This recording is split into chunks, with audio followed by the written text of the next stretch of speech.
Good afternoon to you all, and welcome to what is very rapidly becoming the closing stages of Season 3 of the Mercedes AMG eRacing competition. It's round 8 of 9, and after a little mini European tour including the Netherlands, the United Kingdom and Italy, we're back in Germany for the final time this season. My name is James Kirk, and as always alongside me, it's Mr. Robert Wiesemuller, and Rob, one of the most famous tracks of them all when it comes to the fatherland Germany. We're at the Nürburgring, and we're at the shortened GP circuit. Hello everyone, hello James. Yes, it's the Nürburgring, it's round 8 of the championship, so we're coming ever closer to the big final event. And yeah, it's the Nürburgring, a classic circuit. Of course, many of you will know it from the Nordschleife, the long version, but this time we're using a very, very short version. You can see it here on the track map. And of course, we're using the car from 2005, the same car with which Gary Paffett won the championship in the DTM in that exact year. We do have one more car to utilise, of course, in Season 3 of the MERC. We've been on a bit of a tour of history. We've been using cars right from the early stages of 1992, and when we head to the Red Bull Ring, which, as you can see on that calendar there, will be in a couple of weeks' time on the 23rd of September, we're going to have our final change of the season from 2005, a decade into the future, to the C63 DTM car of 2015. It has been a brilliant season so far, and I'm sure that these final 2 rounds are going to provide us with some amazing action to boot. 11 turns, this shortened version of the Grand Prix circuit, and it basically cuts off before the hairpin section going down the hill, then up the Schumacher S. It actually makes for a very nice overtaking opportunity. Speaking of opportunities to overtake, though, there is still possibilities when it comes to the drivers' standings. Now remember, for this season, 5 people from League Play qualify to go through to the live LAN finale event at the Hockenheimring. They are joined by one winner from the Museum Special event, which we covered earlier in the year. That is Tim Heinemann. And after the scenes that we saw in Monza, we do have 3 confirmed drivers. Kevin Sigi-Rebenak coming to his second LAN in 2 years. The Indonesian, one of the surprise packages of the season, Andika Rama Maulana, and Jack Keithley as well, who was in that LAN event with Kevin Sigi-Rebenak a year ago. He got very unlucky. He got punted, and that saw him lose any chance of taking the overall win. That means there are 2 spots left up for grabs. Julian Kunze, who was our early championship protagonist, he's still there on 77 points, but doesn't turn up to the race once again. And then 14 points behind him, you find Andre Santos. Now, mathematically, there are 3 drivers still who are unqualified who can still qualify themselves. That includes Ben Spunky, Tim Yarshall, and Jaroslav Honzik. Tim Yarshall, he's as good as out of it. He's not here today. Ben Spunky and Jaroslav Honzik, they are both here today, though. And there are a few connotations that we'll go through as this broadcast progresses. Don't worry, there's not too many permutations on that one. Let us look at the driver list, though, just to confirm. Bunky and Honzik, realistically, they need to be looking at the very least at a podium here today if they want to try and keep them with a chance of qualifying. You'll notice, though, one of our joint championship leaders at this point, Kevin Sigi-Rebenak, he is not here, though, Rob. And it does speak volumes, I feel, of the different types of strategies that drivers employ. Tim Heinemann, as soon as he was qualified through the museum event, never saw him again. Kevin Sigi-Rebenak, as soon as he's qualified for the event, he's not turned up to this one. I don't think he's going to turn up to the next one. Jack Keithley and Andika Ramamalana both have turned up, though. For pride, seemingly with a goal in mind, they want to be number 1 when it comes to the end of this season. Yes, and that could be a very tight fight between Keithley and Maulana. They are sitting very close on the championship table, and of course, technically it's enough when you qualified for the final. There's nothing to win in the online season alone, except the pride, and that's what these 2 are going for. If you're watching for the first time, if you're not sure what everything here is, then let me tell you, the eRacing competition, it's a virtual racing competition, a sim racing competition on Race Room, the racing game, for PC, You can join for free if you follow the link in the description on YouTube or click on the race room page, which is also in the post on Facebook. And then you can try it out yourself. You can try to qualify for the final event at the Red Bull Ring. And maybe you are one of these 18 lucky drivers that are going to compete here today. We have coming up 10 minutes of qualifying and then a 20-minute race, and that's it. And the winner gets 25 points in the championship. It's a big 25 points. I always like to say, even though the setting might be virtual, the competition and the racing itself is very real indeed. And let us take you on a lap of this virtual Nürburgring then. You pretty much know it off by heart if you are a German fan of motorsport. Through turn 1 here, on board with actually one of the real drivers in our grid. Gustavo Fragotto. It's the first time he's actually qualified for the MERC ever as he navigates his way through and out of the Mercedes arena. Just goes to show how high the level of competition is here, that a Brazilian stock car real-life race driver has only now just been able to get in. This is where we cut off then, through turn 5 and up towards what used to be turn 10 is now turn 6 on this circuit, and into the Warsteiner curve, and it's onto this back straight, Rob, of course, where we will see a lot of slipstreaming opportunity going towards the NGK chicane. You have to be brave, but you can make a move work into there, and generally if you are able to make a move going into this corner, once we exit the chicane, generally it is all signed, sealed, no chance of a response. It's then a short burst down to turn 11 and a little bit of a wobble there from Fragotto. Unfortunately, we're not going to complete the lap, but you get the idea. It's a shorter version of the circuit, but with plenty of overtaking opportunities for the guys to try and move their way through the field. Yes, it's one of the most exciting circuits, in my opinion, on the calendar. It's a circuit which really has a good flow as a driver as well. And it will be interesting to see who comes out on top. The fastest guy in the practice session and the only guy in the 21s is Jack Keithley once again, as we will head into the qualifying session now.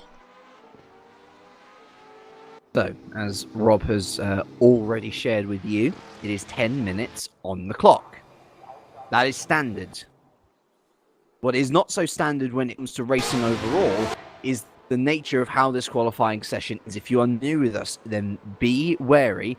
Once that timer hits 0, that is it. There is no finishing your last lap that you are on. There is no race to the line to try and be out on track at the perfect moment. So not only do you have space, but the best track conditions as well. Once the 10 minutes is up, that's the qualifying session done and over. So people have to time themselves a little bit earlier than perhaps they would be used to. And we are looking at Jack Keithley as one of the big targets when it comes to people trying to, get over him when it comes to pole position. He is the most successful man when it comes to qualifying in this competition's history. Overall, he's taken 8 pole positions over the 2 seasons that he has been with us, looking to pick up number 3 of the season to become undoubtedly the best of season 3. He's going to have strong competition though, Rob. Andika Ramamalana, always a threat. Again, the surprise package of this season, but really showing what he can do. And we are going to be keeping a beady eye out for the likes of Jaroslav Honzik and Ben Spunky as well. Regardless of form coming into this particular event, they need to qualify well if they even want a chance of staying in with a shot of that top 5. And Jack Keithley, the Englishman here, who just starts his lap, he's also the only driver who has won more than 1 race in the online season. He's won 2 races actually. It's been extremely tight this year, extremely close battles at the front of the field. We've seen a lot of different winners. Maybe we'll see a new one, because Ben Spunky, the Slovakian, he really would need a victory to make it close to secure his chance of making it to the final event at the Hockenheim Ring. It is a stark contrast to last year, and it really does go to show how much stronger in depth the grids have been this season. Last year, for reference by the way, if you didn't join us, there were 4 race winners over the entire season.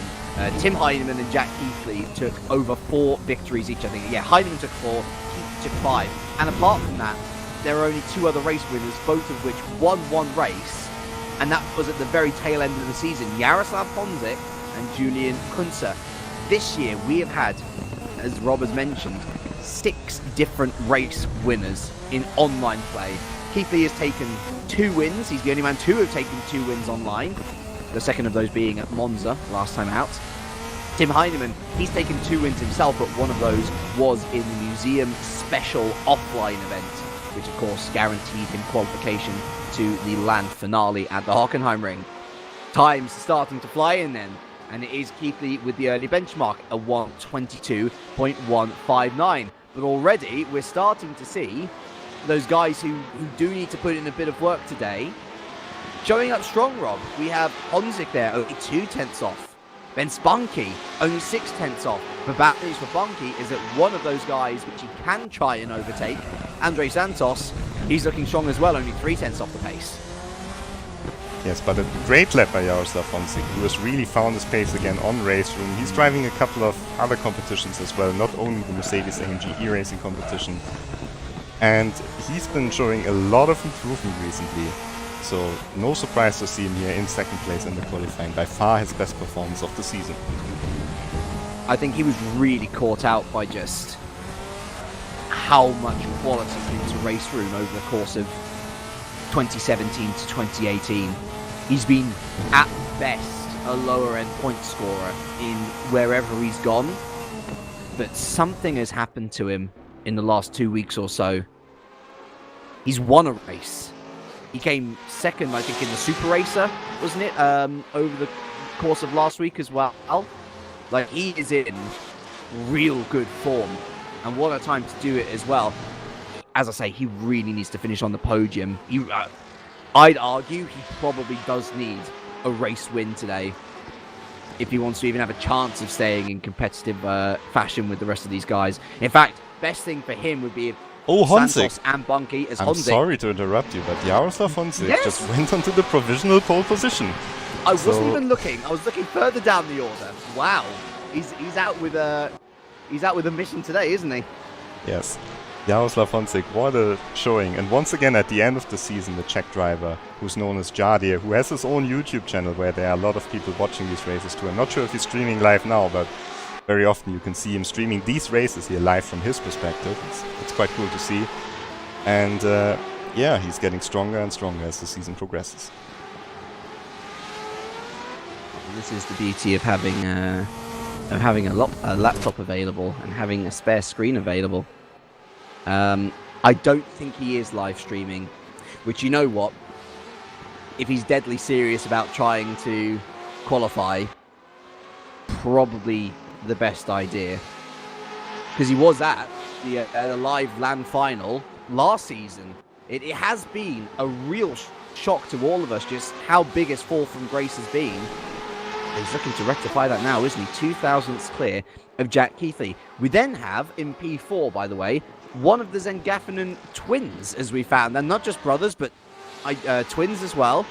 Manuel up there in P4, showing good pace, actually getting past Banky. The rest of the top 10 rounded out by Maulana, Reichel, Hazik, Shihan, and Weiss.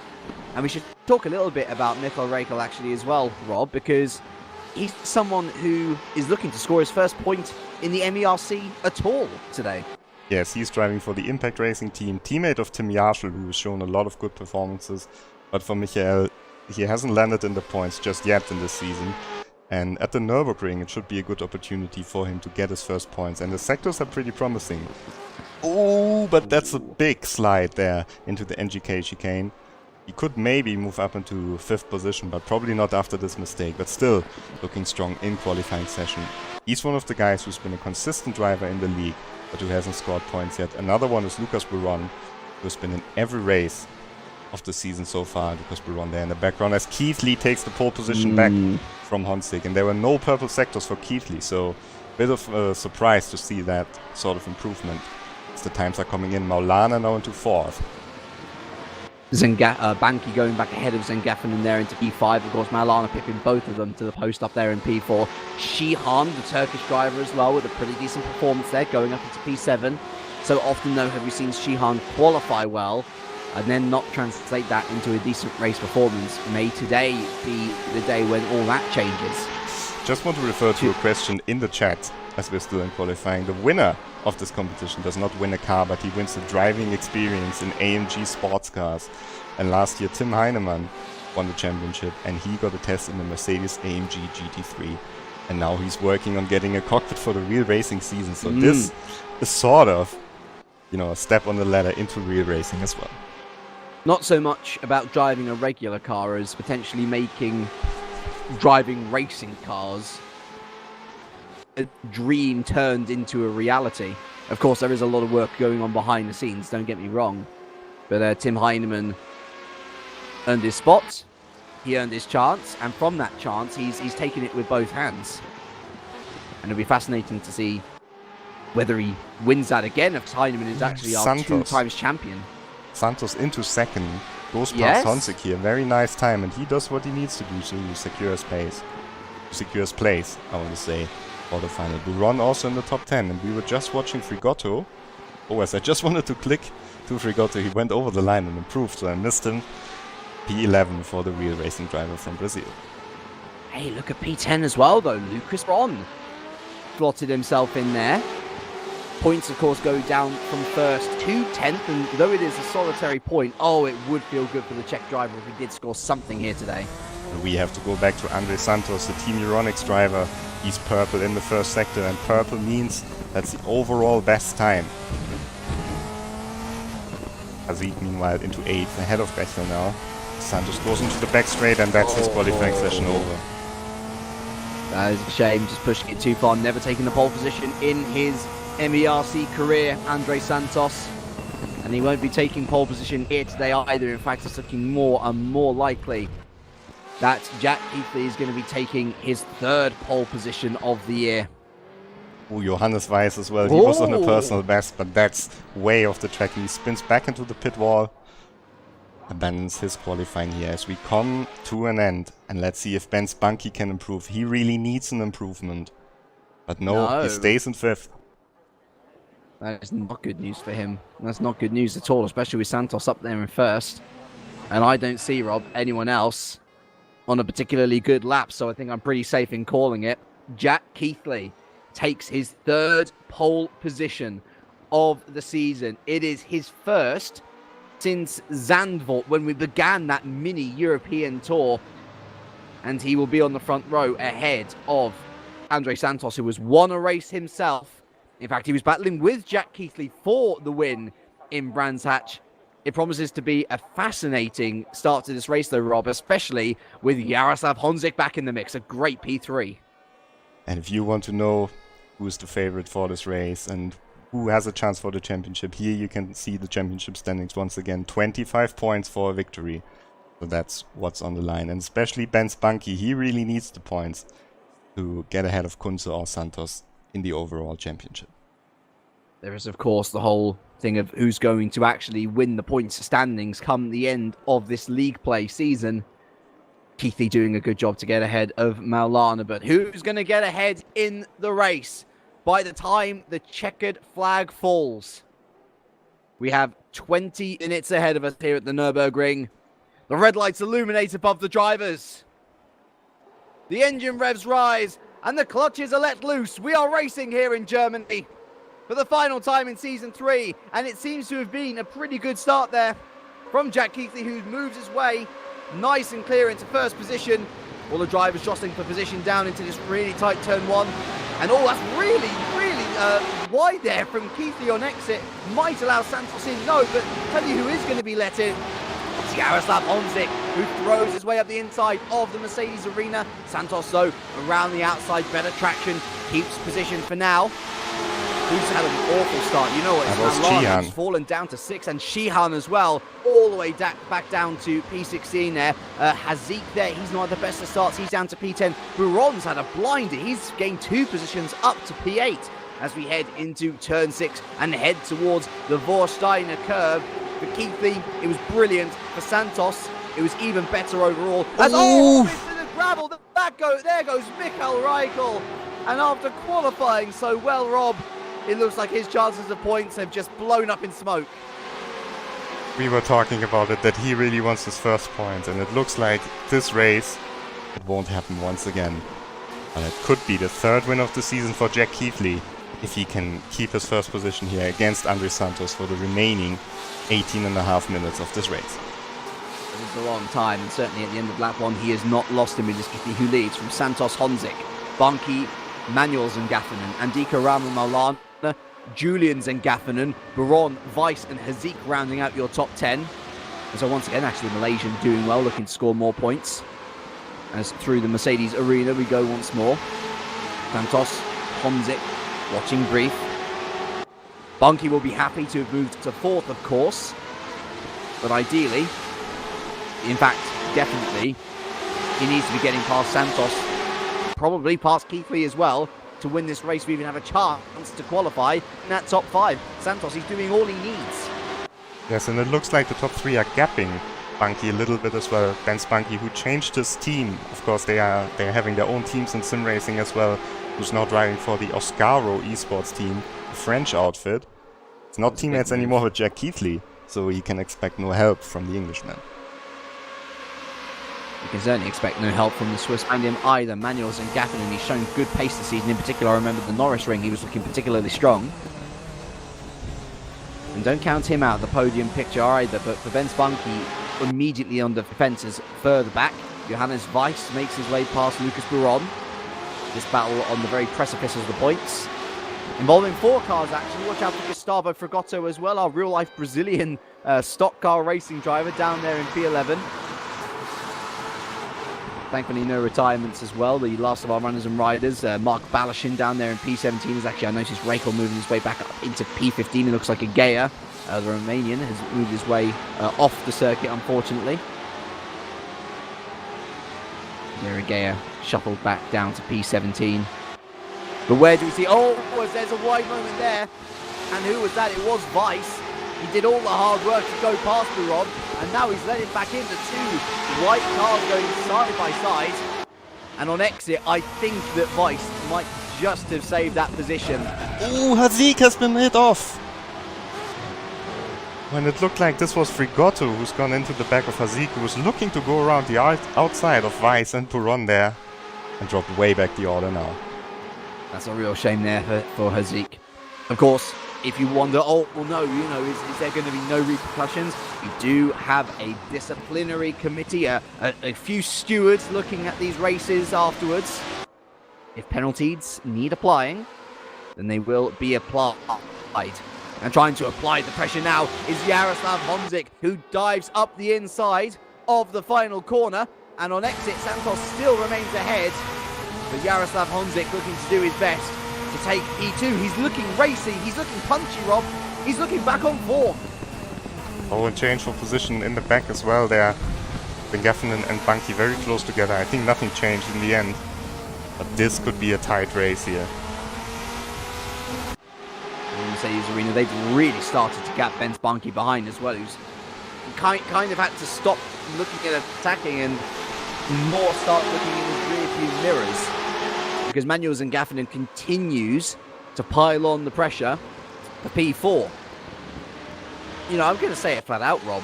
I think Honzik might very well be the fastest car in these top 3. Of course, he does have the slipstream. Yeah, that's true. Should not forget that. I mean, with these cars, it's kind of in the middle. You do get the slipstream, but you also get a bit of dirty air because they're very dependent on the aerodynamic in the fast corners. But yeah, Honzik certainly doing a great job. Have a little slide there. You have to watch out with your tires. Even though it's just a 20-minute race, these tires do not last very long.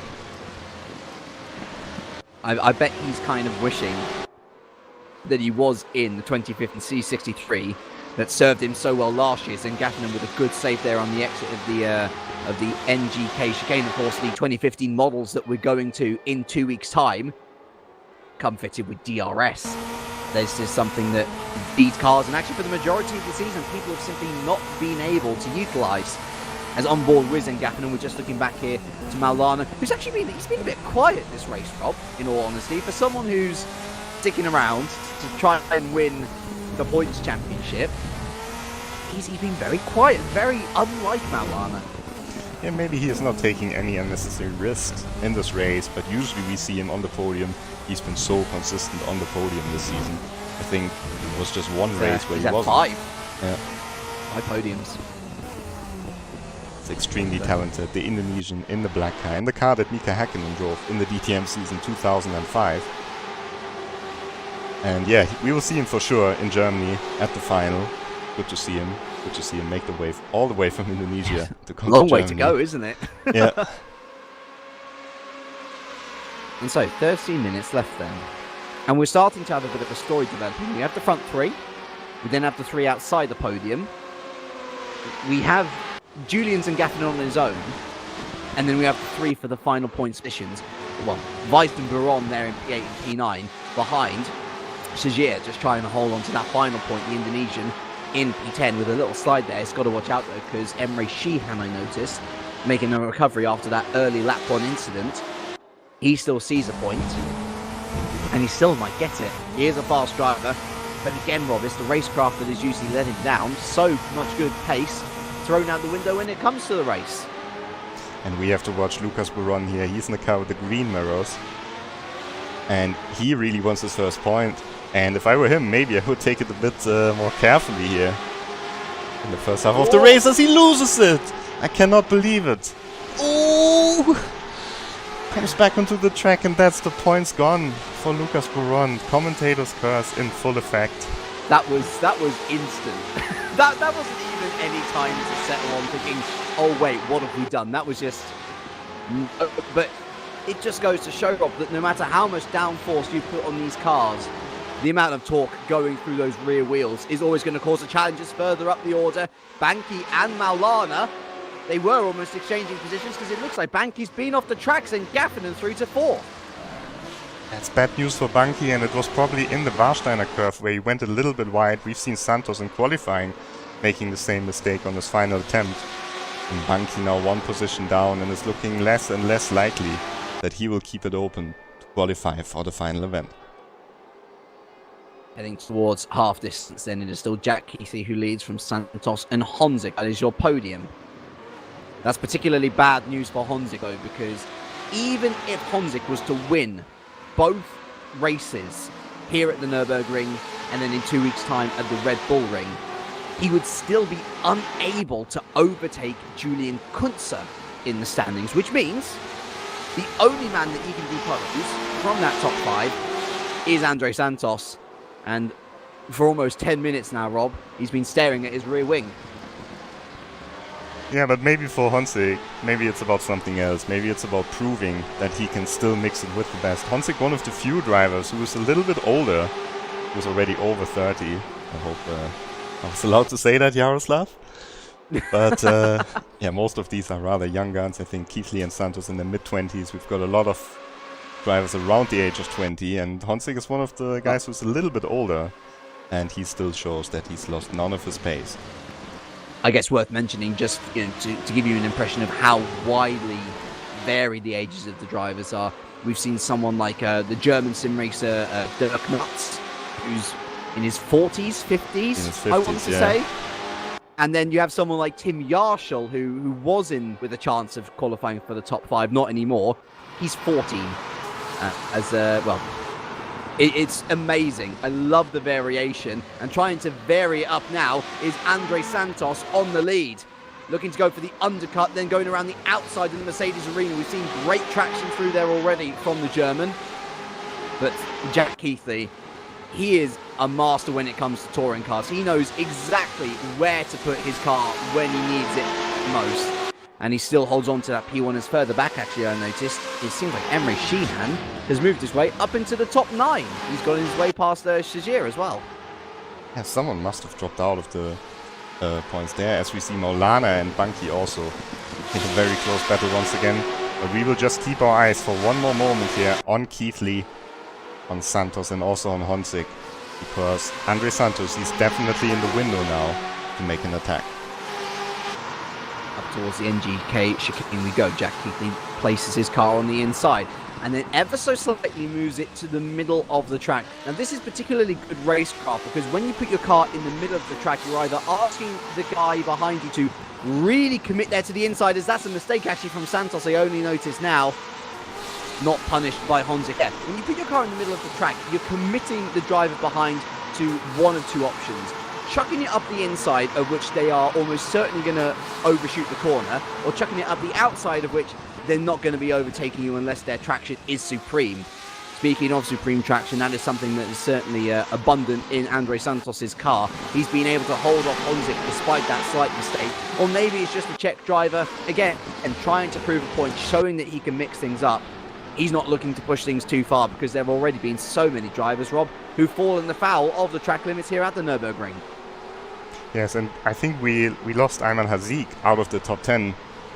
Might have been the car that was hit by Buron when he re-entered the track, but definitely Hazik was a little bit further up earlier in this race, and now of course we have Cihan instead sitting in the points. He'll be delighted with that. Certainly Johannes Weiss as well, the German at his home circuit. He did have 2 people to play with initially. Now he's out there on his own looking to score a very nice 8 overall. And he's driving for the Underdog team, Underdog Racing. And that's quite a fitting name because he actually is an underdog in this race, and he's holding a couple of very experienced drivers such as Cihan, Oliveira, and Hazik as well. Yeah, Buron as well. Hazik actually has been in the points in the race at Brands Hatch. So good to see Johannes Weiss here with a strong performance in P8. On his debut, he scored points, Hazik. He burst onto the scene. But unfortunately hasn't really looked to follow it up. Though I guess he was a little unfortunate this time around after being hit off by Fragotto. Over 7 minutes now remaining, and still it remains unchanged up at the front. Further behind though, even though this battle's going on outside the points, it is no less fierce. Mikael Raikl with a great move up the inside there. Great late break. He completely caught Oliveira unawares. And now this might be a double overtake as Lucas Buron looks to pressure. And no, he's not going to make his way through. Decides that safety is a better part of valor, especially after losing it earlier in this race. But a great move from Mikael, and he is only one place away from a point. It's only 2 seconds as well, Rob. Still possible. Yes, it could happen if someone makes a mistake, and we have to go to Banki. Oh, it looked like a position change there, but I think it was just a ping of Maulana. He's racing, of course, from Indonesia, so sometimes it can happen that the timing doesn't pick him up correctly. But Banki's still under pressure, and he's not looking like he can gain any time. Zengafinen is just driving away from him. This might be one of the best performances from Manuel Zengafinen, honestly.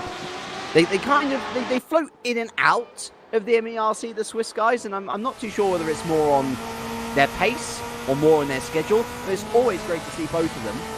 And doing well once again is Zengafinen. Trying to do even better though is Santos. Here he goes. Oh, mistake. For the undercut. And that is a mistake from Keithley, most certainly. Loses it a little bit. And then here comes this traction around the outside of the Mercedes arena. Santos, we've seen him do this before. Is he going to make it stick though? No, Jack Keithley. Oh, he leaves the braking late. And he ushers Santos to the outside again. Masterful defending from the Brit, and it could see Honzik capitalise massively into turn 5. Honzik around the outside of turn 5. This would be a brilliant move if he can pull it off. But no, on exit, it is Santos who holds on once again. It all starts though, Rob, from Jack Keithley. He may be one of the younger guys in the field, but he's also one of the most experienced guys in the field. He knows how to drive a touring car, and he wants to pick up his 3rd race win of the season.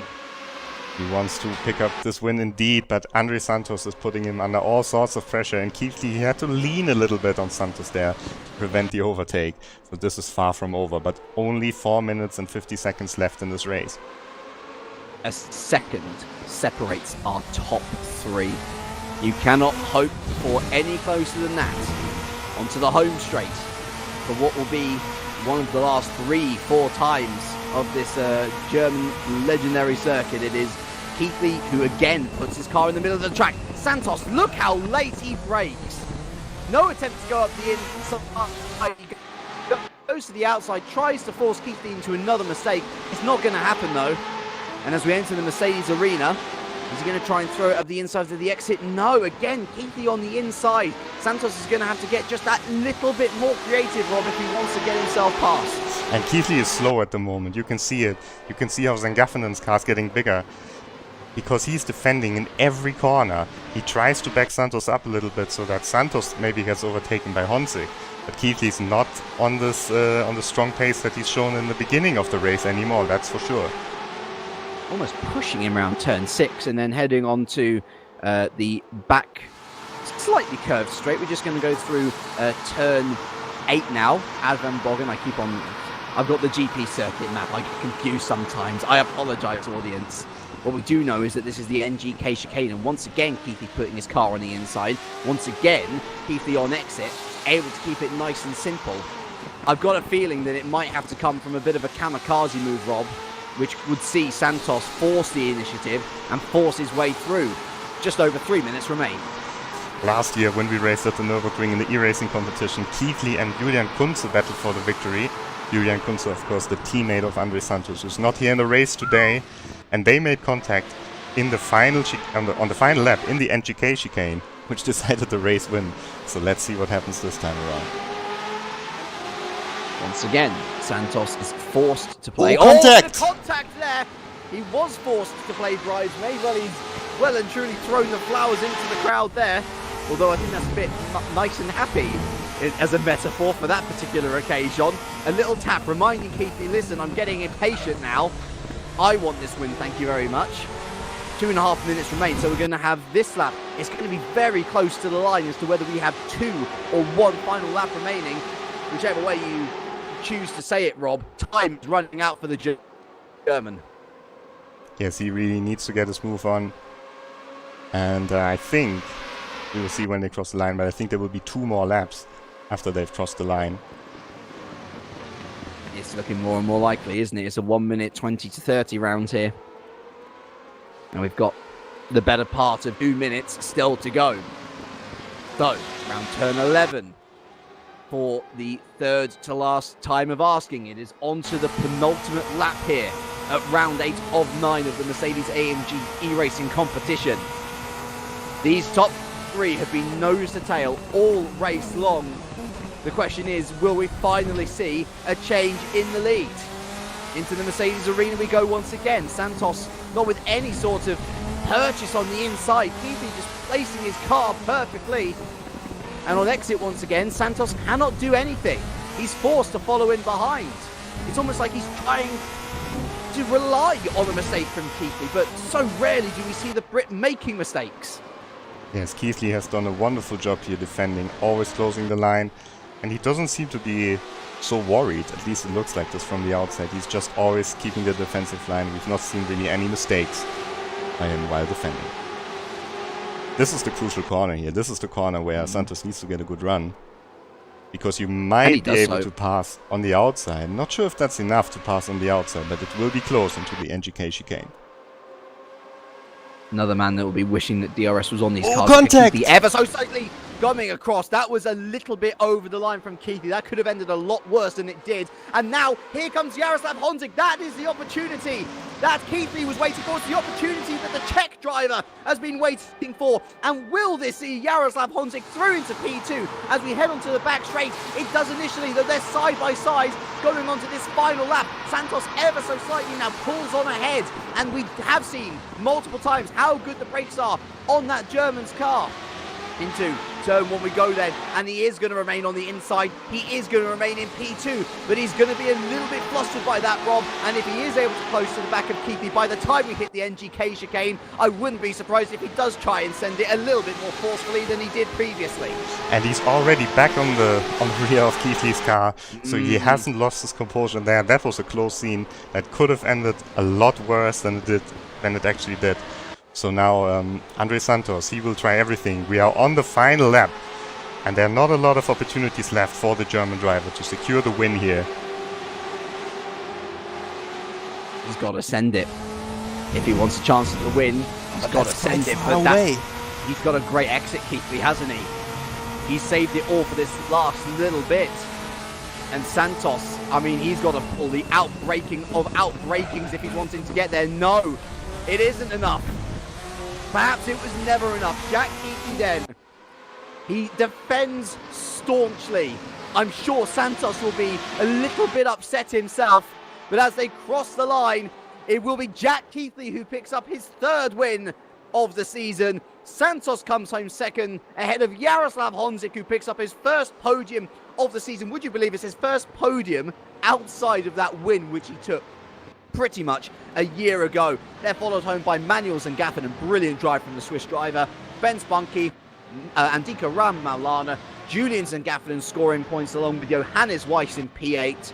Emre Sheehan picks up a couple of points in P9, and it'll be Fenrik Segir who picks up the final point in P10, beating out our two guys that were looking to score a point, Mikael Reichel and Lucas Buron. But Jack Keithley, he led from pole to finish, but he had to work hard for it, Rob.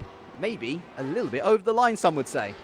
Yeah, that was close, but I think for Andre Santos it doesn't matter so much in the end because he has secured his ticket for the final event. A fantastic job by Andre Santos as well. And first podium this year, yeah, for Jaroslav Honzik, for the Czech driver. So what a great race it was for the Czechs. And Gaffinen, strong performance as well. And for Ben Spunky, we will do the calculations and see if he still has a theoretical chance. But this was not the race that he needed this time out. Well, so Banky picks up 10 points. And so that puts him on to 49. So 69, 74. It's not enough, so that means Kunze is qualified as well. There you have it. Yeah. We have our 6 going to the live LAN final at the Hockenheim Ring. Kevin Sigi Rebenak from Slovakia. From Slovenia, I think he is. From Slovenia. I get confused because I call him the Austro-Slovenian because he is Austro-Slovenian, but his flag is Slovenian. There we go. Got it all out in the end. Andika Maulana from Indonesia, Jack Keithley from Great Britain, and from Germany, 3 representatives in the end, Julian Kunze, Andre Santos, and Tim Heinemann. It was a strong effort by Jaroslav Honzik to try and stick with that pack in the end, but Rob, Andre Santos, he did his work early season. He picked up that win at Brands Hatch. He's now picked up his 2nd podium of the season, making it matter when it counted most. Yes, and of course we still have one race coming up in the online season. Everything might be decided, but there will still be one more round of racing action. And you can qualify as well. You can try out the cars. You can join for free. It's absolutely free. It costs you absolutely nothing. You do not need to buy the game or so. You just need to download Race Room and join the competition. And then you can try to qualify for the last race, which is at the Red Bull Ring. Actually, that is the wrong scene. So this one is what we needed. There we have the Red Bull Ring. So the qualifying still open until the 19th. And then we have the multiplayer race on the 23rd. And of course, we have with that final round on the calendar, our final change in the car as we take this tour through Mercedes touring car history. It's the 2015 C63. It's got a lot of downforce, it's got a lot of speed, but more importantly, Rob, it's got DRS, and it might pave the way for one final winner, perhaps, in the competition. We still have yet to see, of course, if any of these drivers are going to turn up once again for Pride. Yeah, I think we will see a lot of drivers. Julian Kunze, he said he's going to turn up. I think Tim Heinemann will be turning up as well, because they need to practice, of course, for the final, which will be run at Hockenheim, where our 6 e-racers will compete against the 6 Mercedes AMG DTM drivers. There's a lot to look forward to. Yes, there is a lot to look forward to. And it all begins, of course, on the 23rd of September when we head to the final round, round 9 of 9. It has been a brilliant season, and I'm sure it's going to round itself out in brilliant fashion. Join us then in 2 weeks' time as we close out this tour through history. Massive thank you to Rob Wiesenmuller, as always, bringing you the pictures, bringing you the brilliant colour analysis. I've been James Kirk, and from all of us here, it is a very warm goodbye.